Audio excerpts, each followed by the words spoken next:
Le ministre de l'administration territoriale, Paul Atangandji, s'attaque aux opérations de solidarité de Cabral Libby et de Maurice Kamto. À travers la décision d'interdiction des opérations jugées illégales d'appel à la générosité publique lancée par les deux cadres de l'opposition camerounaise, il semble évident que le ministre de l'administration territoriale veut stopper les initiatives des leaders du MRC et du PCRN. En plus du fonds de solidarité institué par le chef de l'État pour lutter contre le coronavirus, le ministre de l'administration territoriale constate que les appels à la générosité publique non autorisés ont été parallèlement lancés avec les mêmes visées. En dehors de celui du gouvernement, les deux autres appels à la générosité officialisés à date sont ceux de Maurice Kamto et de Cabral Libby, respectivement président du Mouvement pour la Renaissance du Cameroun et président du Parti pour la Réconciliation nationale. Paul Atangandji met donc fin à leurs opérations de solidarité en ordonnant à toutes les banques commerciales et à tous les établissements de microfinance auprès desquels les fonds sans base légale seraient domiciliés de procéder immédiatement à la clôture des 10 comptes. Il précise aux institutions financières que les comptes dont il est question ne pourront être rouverts que sur autorisation expresse du ministère de l'administration territoriale.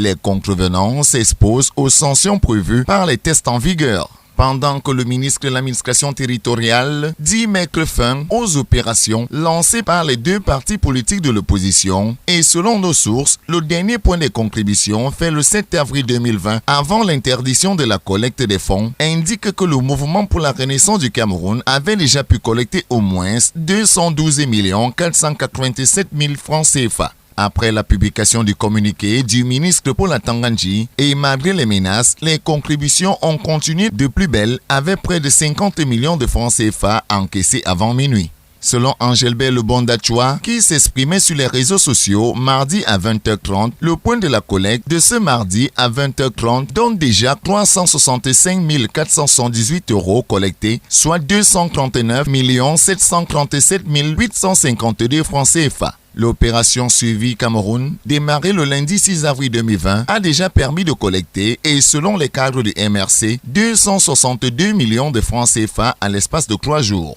Rappelons tout de même que selon la loi numéro 83/002 du 21 juillet 1983 régissant les appels à la générosité publique, dans son article 2 portant sur l'autorisation des appels à la générosité publique, l'article 3 précise à son alinéa 1 que tout appel à la générosité publique est subordonné à une autorisation préalable délivrée dans les conditions fixées par décret. L'alinéa 2 précise que l'autorisation n'est valable que pour l'objet pour lequel elle est accordée. Dans l'article 5 de la loi de 1983, l'alinéa 1 précise que le produit de l'appel à la générosité publique doit être entièrement et exclusivement affecté au but pour lequel l'autorisation a été accordée. L'alinéa 3 précise que l'autorité habilitée peut à tout moment demander communication des comptes de l'opération et un rapport sur son déroulement.